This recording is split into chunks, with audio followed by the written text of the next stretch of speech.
खुरूज और उसका 27वां बाब जो 21 आयात पर मुश्तमिल है। और तू कीकर की लकड़ी की कुर्बानगाह 5 हाथ लंबी और 5 हाथ चौड़ी बनाना। वो कुर्बानगाह चौखूंटी और उसकी ऊंचाई 3 हाथ हो, और तू उसके लिए उसके चारों कोनों पर सींग बनाना, और वो सींग और कुर्बानगाह सब एक ही टुकड़े के हों, और तू उनको पीतल से मढ़ना। और तू उसकी राख उठाने के लिए देगें और बेलचे और कटोरे और सीखें और अंगीठियां बनाना। उसके सब ज़रूफ पीतल के बनाना, और उसके लिए पीतल की जाली की झंझरी बनाना, और उस जाली के चारों कोनों पर पीतल के 4 कड़े लगाना। और उस झंझरी को कुर्बानगाह की चारों तरफ के किनारे के नीचे इस तरह लगाना कि वो ऊंचाई में कुर्बानगाह की आधी दूर तक पहुंचे। और तू कुर्बानगाह के लिए कीकर की लकड़ी की चोबे बनाकर उनको पीतल से मढ़ना, और तू उन चोबों को कड़ों में पहना देना कि जब कभी कुर्बानगाह उठाई जाए वो चोबें उसकी दोनों तरफ रहें। तख्तों से वो कुर्बानगाह बनाना, और वो खोखली हो, वो उसे ऐसी ही बनाए जैसी तुझे पहाड़ पर दिखाई गई है। फिर तू मस्कन के लिए सहन बनाना।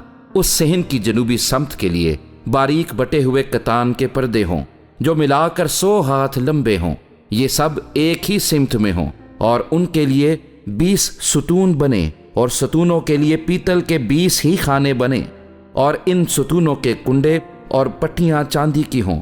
इसी तरह शिमाली सिमत के लिए पर्दे सब मिलाकर लंबाई में 100 हाथ हों, उनके लिए भी 20 ही सतून, और सतूनों के लिए 20 ही पीतल के खाने बने, और सतूनों के कुंडे और पट्टियां चांदी की हों। और सहन की मगरबी सिमत की चौड़ाई में 50 हाथ के पर्दे हों, उनके लिए 10 सतून, और सतूनों के लिए 10 ही खाने बने।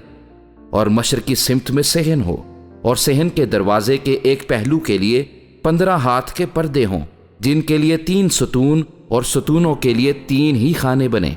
और दूसरे पहलू के लिए भी 15 हाथ के पर्दे और 3 सतून और 3 ही खाने बने। और सहन के दरवाजे के लिए 20 हाथ का एक पर्दा हो जो आसमानी, अर्गवानी और सुर्ख रंग के कपड़ों और बारीक बटे हुए कतान का बना हुआ हो, और उस पर बेल बूटे कड़े हों। उसके सतून 4, और सतूनों के खाने भी 4 ही हों। और सहन के आसपास सब सतून चांदी की पट्टियों से जड़े हुए हों, और उनके कुंडे चांदी के, और उनके खाने पीतल के हों। सहन की लंबाई 100 हाथ और चौड़ाई हर जगह 50 हाथ, और कनात की ऊंचाई 5 हाथ हो। पर्दे बारीक बटे हुए कतान के, और सतूनों के खाने पीतल के हों। मस्कन के किस्म किस्म के काम के सब सामान, और वहां की मीखें और सहन की मीखें, ये सब पीतल के हों। और तू बनी इसराइल को हुक्म देना कि वो तेरे पास कूट कर निकाला हुआ जैतून का खालिस तेल रोशनी के लिए लाएं, ताकि चराग हमेशा जलता रहे।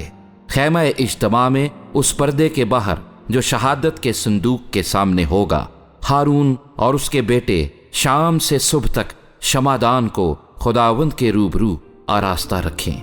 ये दस्तूरुल अमल बनी इसराइल के लिए नस्ल दर नस्ल सदा कायम रहेगा।